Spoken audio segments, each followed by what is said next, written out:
Oh, hey Chip. Oh, hey Ruben. I didn't see you there. What are you up to, Chip? Oh, just listening to streaming and MP3s and stuff. Oh, that's so interesting. I was just reading this article online. Do you want to know what it said? Sure, Ruben. Go right ahead.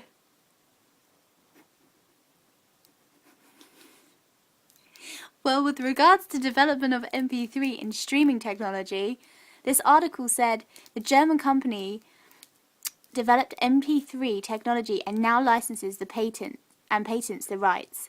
And in 1987, the prestigious Fraunhofer Institute Integrated Circuitry Research Center began researching high-quality, low-bitrate audio coding, a project named Eureka. That's so crazy stuff, Ruben. I know, Chip.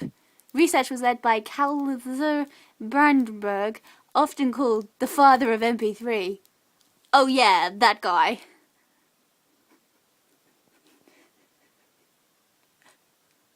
Apparently, it took several years to fully develop an almost failed MP3.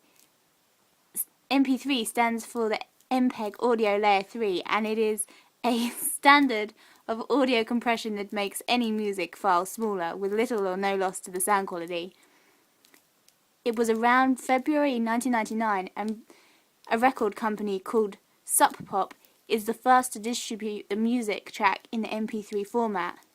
Then hey presto, MP3 players began to appear.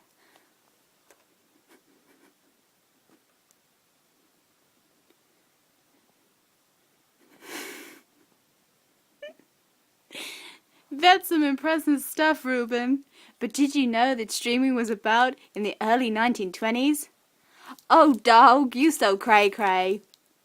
No, really, according to this blog I read just the other day, it said that the original patent for the technology was sought in 1920s, but that's before computers were invented. Technical advances in 1990 and 2000 improved the bandwidth for networks. This increased the number of people and computers with access to those networks, creating the internet as we know it today. So what you mean to say is that this increase in computing and connecting capacity with the development of programming tools started to set things in motion along with the commercial development of the internet. This allowed the first true streaming media to be born. Exactly, Ruben.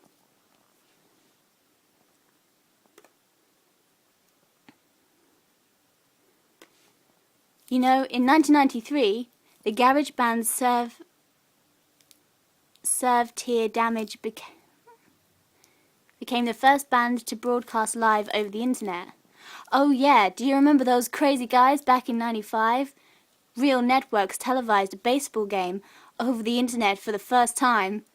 Oh yeah, I nearly forgot about that. Thanks for reminding me. Geez, Ruben, next you'll be telling me that you didn't know that streaming radio was the pioneer in commercial streaming and that it was received on standalone internet radio services. Moving the process to computers and eventually to mobile devices was a logical development. I totally agree, man. Apparently, those crazy guys over at Snapchat are also planning music features, according to emails leaked as part of the hack on Sony Pictures. Oh yeah, I did hear about that. So anyway, Ruben, tell me what's your opinion on the effects of MP3s and streaming on the current music industry and the advantages and disadvantages of both. Well, Chip, back in the olden days, there was vinyls, which were fairly pricey to produce and didn't normally have much data on them. Then came tapes, and they had their uses too, but ultimately they had their flaws. Heck, I even remember back in 1992 when my tape player ate up my favorite tape. Damn that tape player. Then we saw transfer to CDs, where a lot more data could be carried, but then again, I gotta tell you, Chip, those things scratch real easy. But nowadays, it's all about the MP3s. Nothing to scratch or damage, as all the data is digital format. Now that's my kind of music. Don't get me wrong, vinyl and all the other aforementioned still have their place today, but much less so. Now MP3s and streaming have arrived. Hell, I was at a rave the other day, and the DJ was using vinyls for his mix. Now that was some skillful skills, Chip. But you know, Ruben, compared to buying music, download streaming services have a number of advantages. Listeners can range over millions of tracks and create and share playlists socially. That is my most favorite thing to do. But unlike downloads, musicians do not universally love streaming. For example, when Taylor Swift removed her new album and back catalogue from Spotify and the other streaming services, having complained in a Wall Street Journal column in July, valuable things should be paid for. It's my opinion that music should not be free.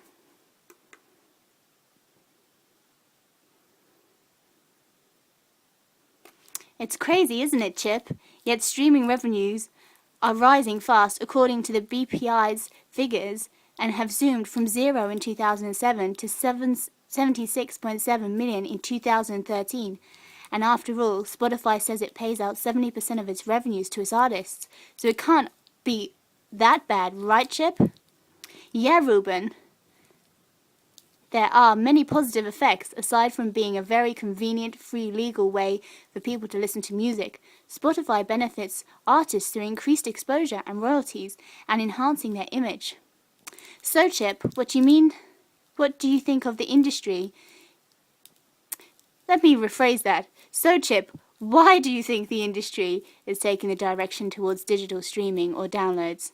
I mean, there is a clear move away from the paying for music, where it would once have been paid for or listen to at gigs and concerts. Now it's readily available in the comfort of your own home via streaming services. But why is this, Chip? Well, Ruben, I guess that kinda makes sense, seeing as digital download revenues are now at their lowest level since 2011. And according to the music business body, the British Phonographic Industry, BPI, Britain streamed 14.8 billion tracks last year, almost double the 7.5 billion of 2013. As internet connectivity improves. Does that answer your question, Ruben? Kind of, Chip. So what you're basically saying is that though Spotify might be an easy villain in the eyes of musicians, it's also part of the digital streaming world that's keeping the music industry moving forward. And that revenue for subscription services increased 39% in 2014. Precisely. And with the internet boom, everything has become a lot more accessible. Even the opportunity offered by new technologies such as self-promotion on social media. I mean, never before has there been such opportunity to access and pass on people's work, whether it be statuses on the likes of Facebook, selfies on Twitter, or music and videos on YouTube. Socially, they all play a huge part in our way of life today. Tell me about it, Chip.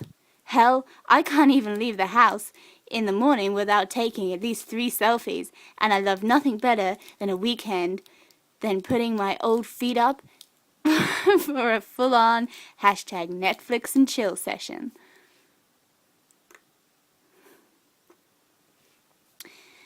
But as fun as it is, one of the key things to remember is the endless possibilities it brings for new and emerging artists to get their stuff out there. In fact, one of the benefits of global marketing via the internet is the elimination of geographic and time constraints. The internet provides scope and immediacy for markets looking to reach larger swaths of consumers across different demographics. Technological tools such as behavioral targeting, as well as online groups and communities, allow companies to effectively target consumers in different markets with different needs. Well, now that's handy, Ruben. Yeah, it is. Yeah, it is.